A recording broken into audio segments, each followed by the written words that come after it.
हाँ तो बच्चों, आज हम लोग पढ़ने वाले हैं ओम के नियम, जो कि यह VVI नहीं मस्ट VVI प्रश्न है, जो कि परीक्षा में तांडव मचा कर रख चुका है।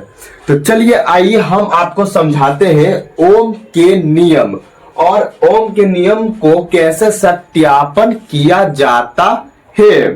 तो जैसे कि यहाँ पर क्वेश्चन में बोला जा रहा है, ओम के नियम को लिखिए, इसे सत्यापन कीजिए। सबसे पहले तो यह हम बता देना चाहते हैं कि यह जो क्वेश्चन है ये 5 मार्क्स का है, लेकिन अगर आप लोग से पूछ दिया जाए कि ओम के नियम को लिखिए तो आप सिर्फ यहां तक लिख दीजिएगा, तो आप लोग का 2 नंबर वाला प्रश्न हो जाएगा।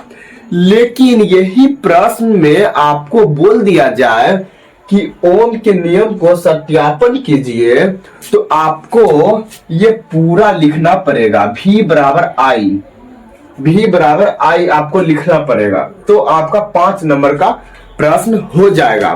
तो चलिए, तो जैसे कि ओम के नियम को लिखिए, इसे सत्यापन कीजिए, तो उत्तर आप लिख दीजिएगा और फिर लिखेगा विद्युत धारा और विभवांतर के बीच संबंध बतलाने वाले नियम को ओम का नियम कहते हैं।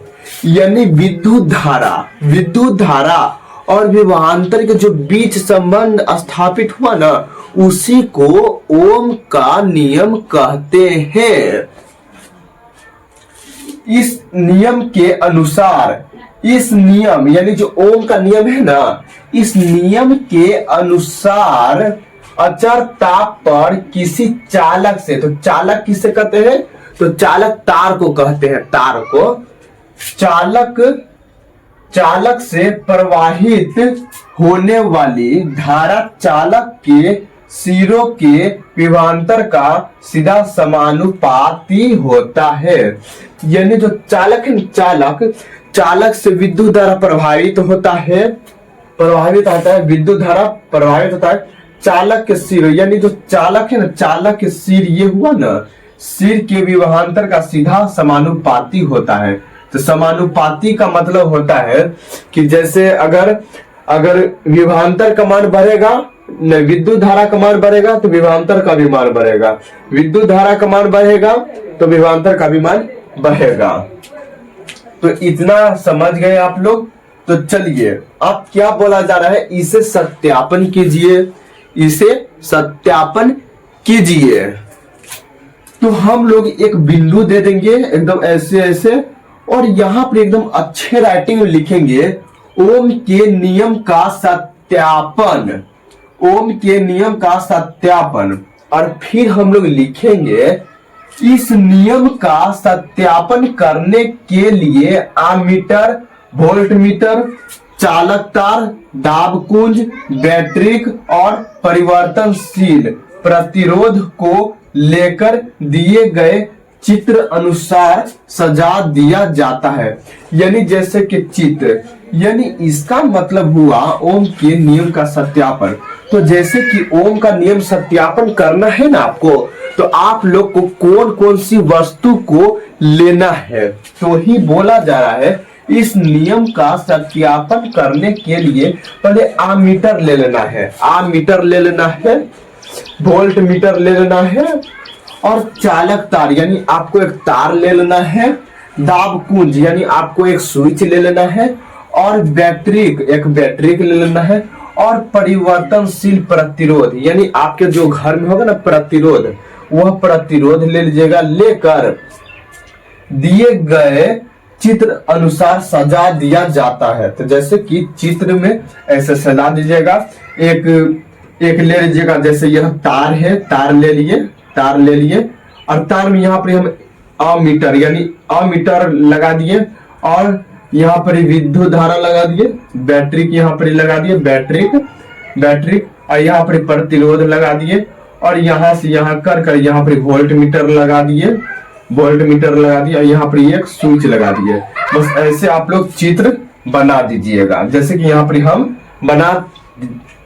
हम बना दिए हैं। और फिर इसका अगला कार्यक्रम होगा। फिर इस इतना करने के बाद तो फिर आपको क्रियाकलाप करना है। क्रियाकलाप, तो आइए क्रियाकलाप में आप लोग लिखिएगा, जब दाब कुंजी यानी जब दाब कुंजी को दबाया जाता है तो बैटरी से विद्युत धारा प्रवाहित होती है।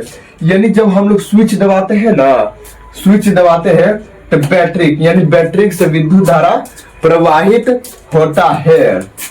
विद्युत धारा का मान आमीटर से, जबकि विभवांतर का मान वोल्ट मीटर से मापा जाता है।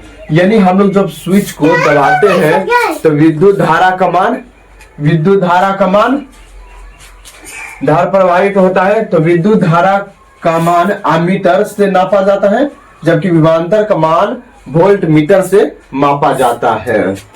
जब परिवर्तनशील प्रतिरोध को स्लाइड पर आगे पीछे घिसकाया जाता है तो अलग अलग स्थितियों में धारा और विभवांतर का मान अलग अलग प्राप्त होता है, जिसे ग्राफ पेपर पर दर्शाने पर सरल रेखा की प्राप्ति होती है, जो कि ओम के नियम को सत्यापित करता है। जैसे कि यहाँ पर चित्र हम लोग बना चुके हैं, और जैसे कि अगर विद्युत धारा का मान बढ़ेगा तो विभवांतर का भी मान बढ़ेगा, विद्युत धारा का मान बढ़ेगा तो विभवांतर का भी मान बनेगा। और इतना आप लोग इसका चित्र बना दीजिएगा तो आपका 5 नंबर मार्क्स मिल जाएगा। तो आप लोग को अगर समझ में आया होगा तो आप लोग कमेंट बॉक्स में जरूर कमेंट कीजिएगा, या आपको कहीं पर मिस्टेक भी लगा होगा तो आप लोग कमेंट बॉक्स में कमेंट कर देना कि भैया यहाँ पर मिस्टेक हो गया। तो मिलता हूँ नेक्स्ट टॉपिक पर, तब तक के लिए जय हिंद जय भारत।